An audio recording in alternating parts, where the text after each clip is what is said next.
সবাইকে আমন্ত্রণ। Pro sensitive white plus toothpaste sports 24 আপনাদের সাথে আছি আমি শাফায়েত মিদুল। শিরোনাম শুনছিলেন, এবার বিস্তারিত। শুরুতে বাংলাদেশ ফুটবল লিগের খবর। শ্রেষ্ঠত্ব পুনরুদ্ধার করল বসুন্ধরা কিংস। আবাহনীকে 2-0 গোলে হারিয়ে এক ম্যাচ আগে নিশ্চিত হয়েছে চ্যাম্পিয়নশিপ। শিরোপা সংখ্যায় সর্বাধিক 6 বারের চ্যাম্পিয়ন আবাহনীর সঙ্গী এখন বসুন্ধরা। 8 বছরে জিতল ষষ্ঠ শিরোপা। লিগ শিরোপা নিশ্চিতে যা প্রয়োজন ছিল তাই হলো। কুমিল্লায় আবাহনীকে হারিয়ে এক ম্যাচ হাতে রেখে Bangladesh league champion Bashundhara Kings. শিরোপা সংখ্যায় সর্বাধিক 6 বারের চ্যাম্পিয়ন আবাহনীর সঙ্গে এখন বসুন্ধরা।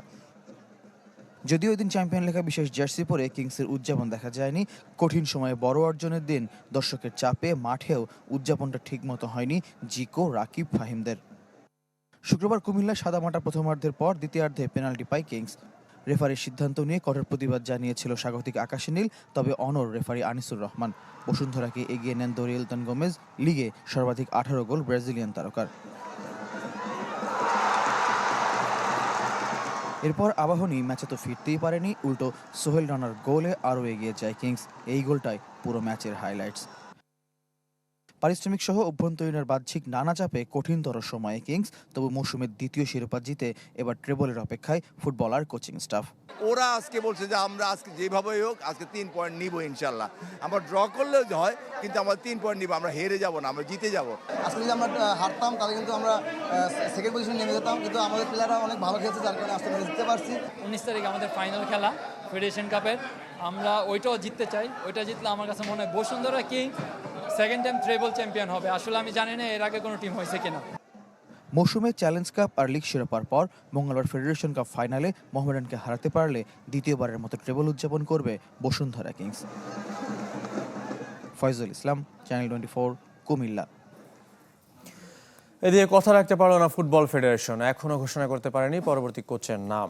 ক্রীড়া প্রতিমন্ত্রী আমিনুল হক জানিয়েছেন 2-3 দিনের মধ্যেই চূড়ান্ত হবে কোচ। আমাদের টার্গেট হলো যে বাই সানডে আমরা একটা ফাইনালাইজেশনে চলে যাব, অ্যান্ড 15 মের ভিতরে আমরা চাই নেক্সট কন্ট্রাক্ট সাইন করতে।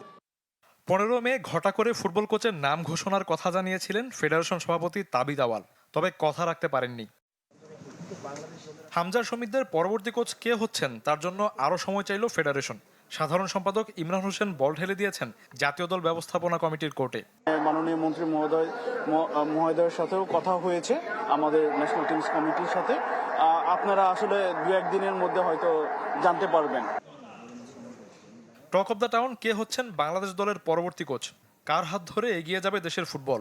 হামজাদের জন্য জোরে সোরে উচ্চারিত হচ্ছে ওয়েলসের সাবেক কোচ ক্রিস কোলম্যানের নাম। তবে হাই প্রোফাইলে এই ট্যাকটিশিয়ানকে আনতে মাসে গুনতে হবে বিপুল অর্থ। ফেডারেশনের পাশাপাশি যার যোগান দিতে হবে সরকারকেও।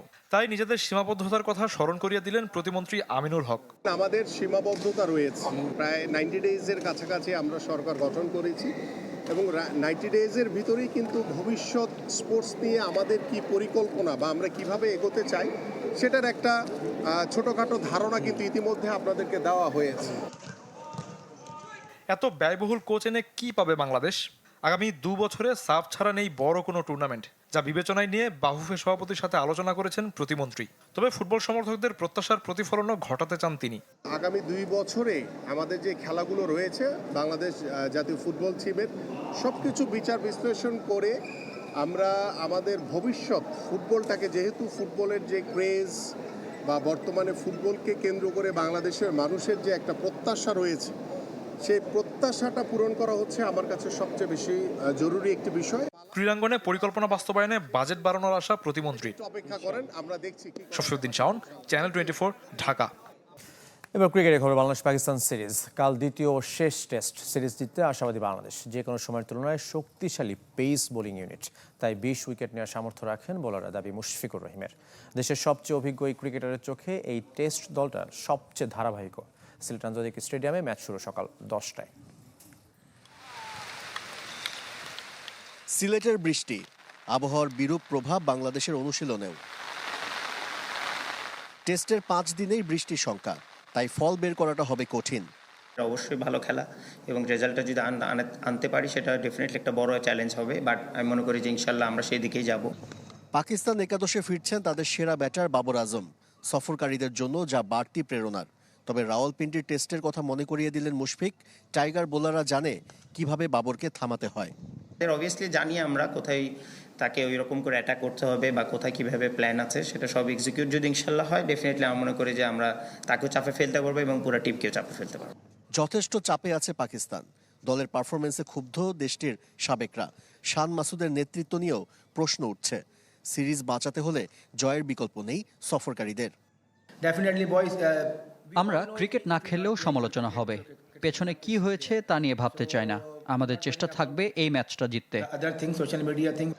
ইনজুরির কারণে সিলেট টেস্ট থেকে ছিটকে গেছেন সাদমান। মাহমুদুল হাসানও চোটে পড়েছেন।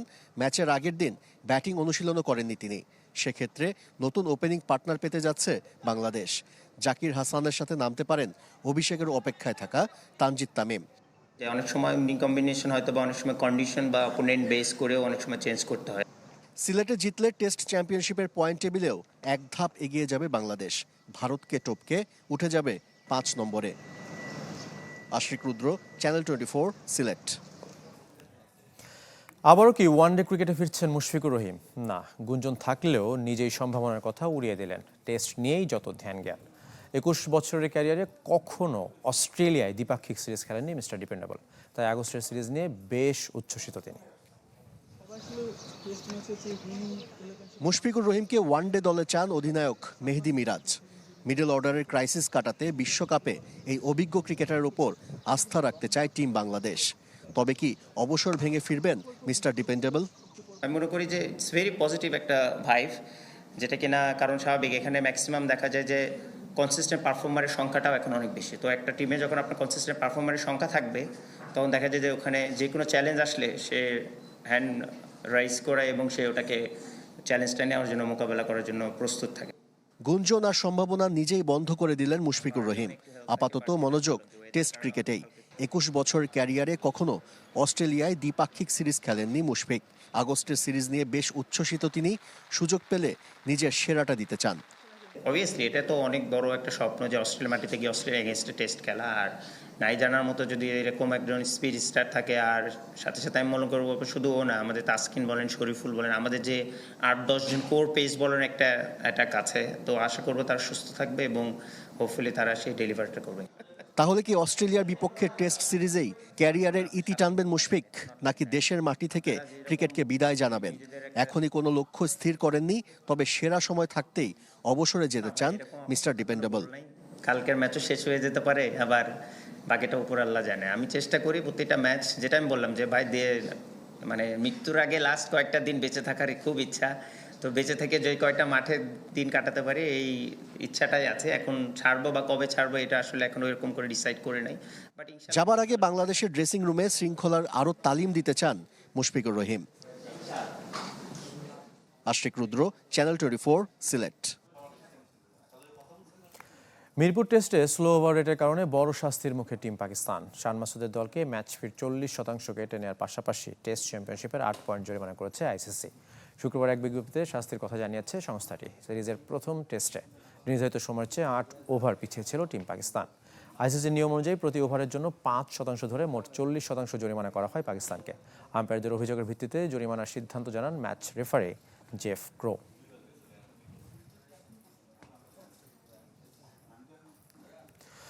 দর্শক, বিশ্বকাপের বাকি আর মাত্র 27 দিন।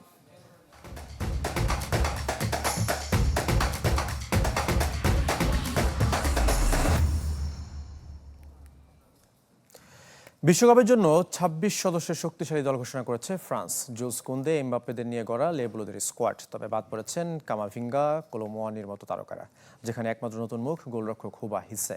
বিশ্বকাপে পিএসজি থেকে আছেন 5 ফুটবলার। ব্যালন ডি'অর জয়ী ওসমান দেম্বেলে, ব্র্যাডলি বারকোলা, দিজিরে দুয়ে, লুকাস হার্নান্দেস ও ওয়ারেন জাইরে এমেরিরা খেলার অপেক্ষায়। অভিজ্ঞ এনগোলো কান্তে, দায়ত উপামেকানোদের রেখেছেন দিদিয়ের দেশাঁ। জাপান দলে 2 বছর পর ফিরেছেন তাকেহিরো তোমিয়াশো। ইনজুরিতে সবশেষ 2024 সালে বিশ্বকাপ বাছাই পর্বে খেলেছিলেন সাবেক আর্সেনাল ডিফেন্ডার। 39 বছর বয়সী ডিফেন্ডার ইয়োতো নাগাতোমোর 5ম বিশ্বকাপ খেলার অপেক্ষায়। যুক্তরাষ্ট্রে বিশ্বকাপ খেলতে এখনও ভিসা পায়নি ইরান ফুটবল দল। আজকালকের মধ্যে ফিফার সাথে চূড়ান্ত বৈঠকের সমাধান চাইবে ইরান ফুটবল, জানিয়েছেন সভাপতি মেহেদী তাজ। এখনো পর্যন্ত কারোর ভিসা হয়নি। কে কিভাবে দেবে তাও আমাদের জানানো হয়নি। আজকালকের মধ্যে ফিফার সাথে চূড়ান্ত বৈঠক হবে। আঙুলের ছাপ দিতে ফুটবলারদের আঙ্কারা যেতে হবে, কিন্তু আমরা আনাতালিয়াতেই ফিঙ্গারপ্রিন্টের ব্যবস্থা করার চেষ্টা করব। বিশ্বকাপ শুধু খেলা নয়, একটা দেশের সম্মান, সমৃদ্ধি আর মর্যাদার সাথে জড়িয়ে। তাই তো এই স্বর্ণালী ট্রফি জিততে কত কিছুই না হয়। খুন, ঘুষ, হুমকি, অর্থ, নারী, প্রলোভন, পক্ষপাত কোনো কিছুই বাদ যায়নি। দেখে নিতে চাই বিতর্কিত 10 ঘটনা। বিশ্বকাপ বিতর্কে সবার উপরে জায়গা করে নেয় দিয়েগো ম্যারাডোনার হ্যান্ড অফ গড। 86 বিশ্বকাপে ইংল্যান্ডের বিপক্ষে হাত দিয়ে করা গোল ছাপিয়ে গেছে একই ম্যাচে গোল অব দ্য সেঞ্চুরির জনপ্রিয়তাকে। বিশ্বকাপ ম্যাচ কখনো রূপ নিয়েছে রণক্ষেত্রে। 1962 আসরে চিলি ইতালি ম্যাচ শুরুর মাত্র 12 সেকেন্ডে 2 লাল কার্ড। ফুটবলের চেয়ে যে ম্যাচে কিল, ঘুষি, লাথির প্রদর্শনী হয়েছে বেশি। হস্তক্ষেপ করেছে পুলিশ। স্বাগতিক চিলির 2-0 গোলের যে জয় পরিচিত ব্যাটেল অব সান্তিয়াগো নামে। ট্রফি চুরি আজও বিশ্বকাপের বড় ট্র্যাজেডি। 1966 আসরের কয়েক মাস আগে ইংল্যান্ডের এক প্রদর্শনী থেকে চুরি হয়ে যায় জুয়েলেরিমে ট্রফি। শেষ পর্যন্ত অবশ্য পিকলস নামের এক কুকুর তা উদ্ধার করে। 1983 সালে ব্রাজিল থেকে আরও একবার চুরি হয়, যা আজও খুঁজে পাওয়া যায়নি। ডাচ পুল পার্টি নেদারল্যান্ডসের বিশ্বকাপ না জেতার কারণ হিসেবে ভাবা হয়। 1974 ফাইনালের আগের দিন পশ্চিম জার্মানির নারী গুপ্তচরদের ফাঁদে পা দেয় পুরো দল, পরিকল্পিতভাবে, যা ফলাও করে প্রচার করে জার্মান ট্যাবলয়েড বিল্ড। পরদিন ফাইনালে হারে টোটাল ফুটবলের দেশ। 1978 আসরে ফাইনালে যেতে পেরুর বিপক্ষে 4-0 গোলের জয় প্রয়োজন ছিল আর্জেন্টিনার। তবে যে ম্যাচে 6-0 গোলের জয় পায় আলবিসেলেস্তেরা। স্বাগতিক আর্জেন্টিনার বিপক্ষে ঘুষ দেয়া ও প্রভাব খাটানোর অভিযোগ আজও অমীমাংসিত। 82 বিশ্বকাপে দিবালোকে ম্যাচ পাতানোর নজির গড়ে পশ্চিম জার্মানি ও অস্ট্রিয়া। গ্রুপ পর্বের শেষ ম্যাচে জার্মানির 1-0 গোলের জয়ে দুদলই পেত দ্বিতীয় রাউন্ডের টিকিট। তাতে বাদ পড়ত আলজেরিয়া। 1 গোলের পর পুরো ম্যাচ জুড়ে নিষ্প্রভ দুদল। তাতেই গ্যালারি থেকে দুধ্বনি দেয় সমর্থকেরা। ইতিহাসে যা ডিসগ্রেস অব হিহন নামে পরিচিত। এরপর থেকে গ্রুপ পর্বের শেষ ম্যাচ একই সময় আয়োজন শুরু করে ফিফা। ফুটবলে আত্মঘাতী গোল অস্বাভাবিক কোনো ঘটনা নয়, তবে কলম্বিয়ান ফুটবলার আন্দ্রেস এসকোবারের বেলায় আত্মঘাতী গোলের ঋণ শোধ করতে হয়েছে জীবনের বিনিময়ে। মার্কিন মুলুকের প্রথম বিশ্বকাপে গ্রুপ পর্বে স্বাগতিকদের বিপক্ষে হজম করা গোল কাল হয়েছিল কলম্বিয়ানের জন্য। নিজের দেশের বিশ্বকাপে কোরিয়া পৌঁছে যায় সেমিফাইনালে, তবে রাউন্ড অফ 16 ইতালি আর কোয়ার্টার ফাইনালে স্পেনের বিপক্ষে তাদের পেনাল্টি পাওয়া আর প্রতিপক্ষের গোল বাতিল জন্ম দেয় নানা প্রশ্নের। তাদেরই একজন রেফারি বাইরন মরিনোর লাইসেন্স স্থগিত করেছিল ফিফা। জিনেদিন জিদানের হেডবাট বিশ্বকাপের বিতর্কিত ঘটনার উপরেই থাকবে।